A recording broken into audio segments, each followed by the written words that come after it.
চোখ রেখে কথা বলেছে আমরা ইনশাল্লাহ। সুতরাং শান্তি বিনোদনের ব্যাপার আমরা কথা বলেছি।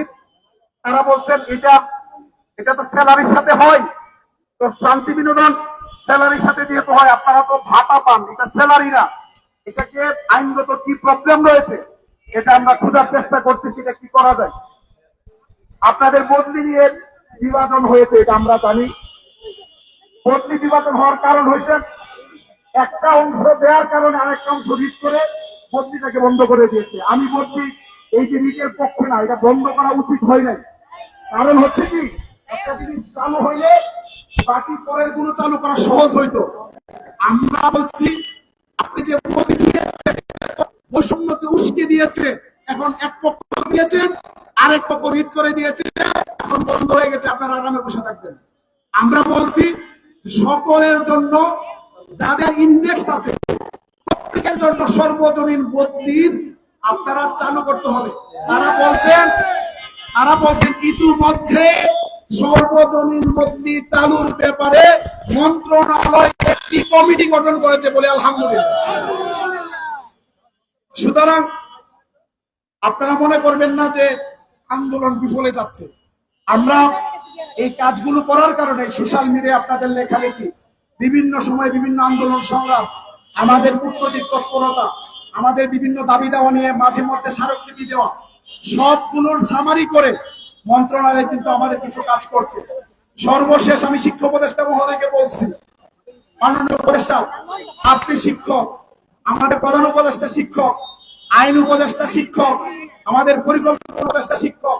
আমরা মনে করি এটা একটা শিক্ষকদের ক্যাবিনেট। সুতরাং আপনাদের কাছে আমাদের প্রত্যাশা অনেক বেশি, অনেক বেশি। সুতরাং আপনি আমাদের শিক্ষকরা যাতে ডাল ভাত খেয়ে বাঁচতে পারে এই উদ্যোগটা আপনার সময় আপনি করে নিয়ে যাবেন, আমি তাকে অনুরোধ করেছি। আমাদের আহ্বায়ক মহোদয় কথা বলেছেন, অন্যান্য নেতৃবৃন্দ কথা বলেছেন, তারা কথা দিয়েছেন, আমরা শুনেছি। আমরা এই সময়টাই তাদের সাথে কাজ করব, তথ্যগুলো আমরা দেব। পাশাপাশি আমরা আন্দোলন কর্মসূচি আমরা অব্যাহত রাখব। এই জন্য আমরা সিদ্ধান্ত নিয়েছি যে এই আলোচনার পাশাপাশি, এই হিসাব দেওয়ার পাশাপাশি আমরা আগামী দিনে কিছু কর্মসূচি আমরা ফিক্স আপ করেছি। জোটের নেতৃবৃন্দের সাথে আলোচনা করে আপনারা এগুলো একটু শুনবেন ভালো করে। সেপ্টেম্বর 2025 এর মধ্যে যদি সরকার বাড়ি ভাড়া এবং যে বিষয়গুলো ওয়াদা দিয়েছে কোনো কার্যকর পদক্ষেপ গ্রহণ না করে, শিক্ষা মন্ত্রণালয় থেকে অর্থ মন্ত্রণালয়কে কোনো ডিউ লেটার না দেয়, আমরা সিদ্ধান্ত নিয়েছি এই 1 মাস পরে 14 ডিসেম্বর 2025 14 সেপ্টেম্বর 2025 সারা বাংলাদেশের সকল এমপিওভুক্ত স্কুল, কলেজ, মাদ্রাসা, কারিগরি শিক্ষা প্রতিষ্ঠানে অর্ধ দিবস কর্মবিরতি পালিত হবে।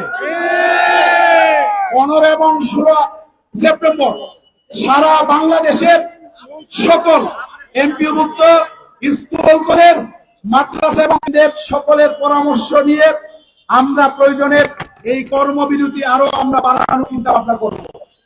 এরপরে যদি কাজ না হয় আগামী 12 অক্টোবর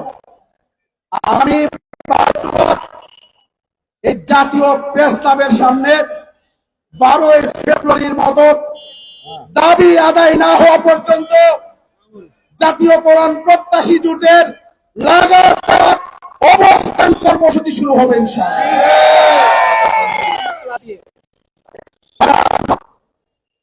আমরা একটা সিরিজ আন্দোলন দিয়ে গিয়েছি, সরকারের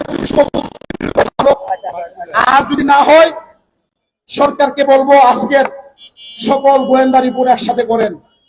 সারা বাংলাদেশে যেভাবে শিক্ষকদের জনস্রোত নেমেছে, 50,000 শিক্ষক যেভাবে এখানে এসেছে, যদি দাবি মেনে না নেন শিক্ষা ব্যবস্থা কিন্তু আপনাদের স্থবির হয়ে যাবে। আমি মন্ত্রণালয়কে বলেছি যৌক্তিক হারে, যৌক্তিক পর্যায়ে 500 টাকায় যদি বাড়ি ভাড়া না দেওয়া হয় আগামী দিনে বাংলাদেশে এমপিভুক্ত করবে আমি বলে এসেছি। আপনারা আজকের প্রোগ্রামকে আপনারা সুন্দর করেছেন, সফল করেছেন, অনেক কষ্ট করেছেন, আপনাদেরকে আবার কৃতজ্ঞতা জানাচ্ছি। আপনারা জানেন 15 তারিখে একটা 15 আগস্টের একটা ব্যাপার এখানে আছে, বিভিন্ন রকমের অকারেন্স হইতে পারে। সরকার অনেক তৎপর এই বিষয়গুলো নিয়ে। আমরা সরকারকে কোনো বেকায়দায় ফেলতে চাই না, কারণ এই সরকার আমাদের শিক্ষার্থীদের রক্তের উপর দাঁড়িয়ে তারা মস্তলে বসেছে। সুতরাং এই সরকার সাস্টেন করুক, টিকে থাকুক এবং আমাদের দাবি দাওয়াগুলো তাদের মাধ্যমে পূরণ হোক, আমরা সেই আশাবাদ ব্যক্ত করছি।